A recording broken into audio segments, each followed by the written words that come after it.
Then Haw stuck his head out and peered anxiously into the maze. He thought about how he got himself into this cheeseless situation.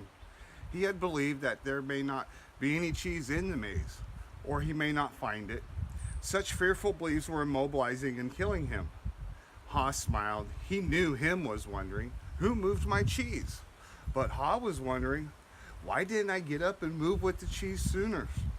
As he started out into the maze, Haw looked back to where he had come from and felt its comfort.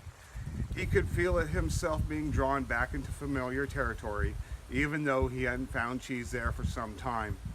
Haw became more anxious and wondered if he really wanted to go out into the maze. He wrote a saying on the wall ahead of him and stared at it for some time. What would you do if you weren't afraid? He thought about it. He knew sometimes some fear could be good. When you're afraid things are going to get worse if you don't do something, it can prompt you into action. But it's not good when you're so afraid that it keeps you from doing anything. He looked to his right, to the part of the maze where he had never been, and felt the fear. Then he took a deep breath, turned right into the maze, and jogged slowly into the unknown. As he tried to find his way, Haw worried at first that he might have waited too long in Cheese Station C. He hadn't had any cheese for so long that he was now weak. It took him longer and it was more painful than usual to get through the maze. He decided that if he ever got the chance again, he would get out of his comfort zone and adapt to change sooner. It would make things easier. Then Haw smiled, a weak smile as he thought, better late than never. During the next several days, Haw found a little cheese here and there, but nothing that lasted very long. He had hoped to find enough cheese to take some back to him and encourage him to come out into the maze. But Haw didn't feel confident enough yet. He had to admit he found it confusing in the maze. Things seemed to have changed since the last time he was out here. Just when he thought he was getting ahead, he would get lost in the corridors. It seemed his progress was 2 steps forward and 1 step backward. It was a challenge, but he had to admit that being back in the maze hunting for cheese wasn't nearly as bad as he feared it would be. As time went on, he began to wonder if it was realistic for him to expect to find new cheese. He wondered if he had bitten off more than he could chew.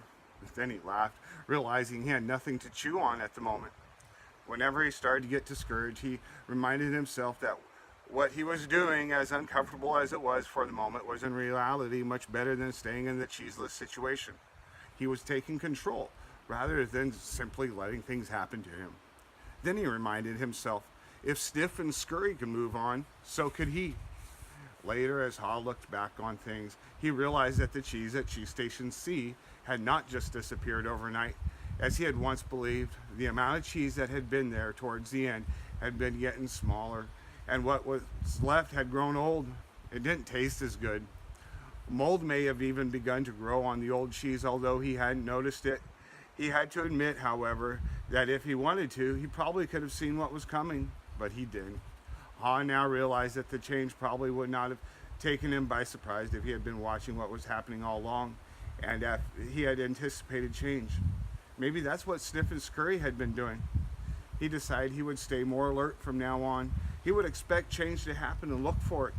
He would trust his basic instincts to sense when change was going to occur and be ready to adapt to it.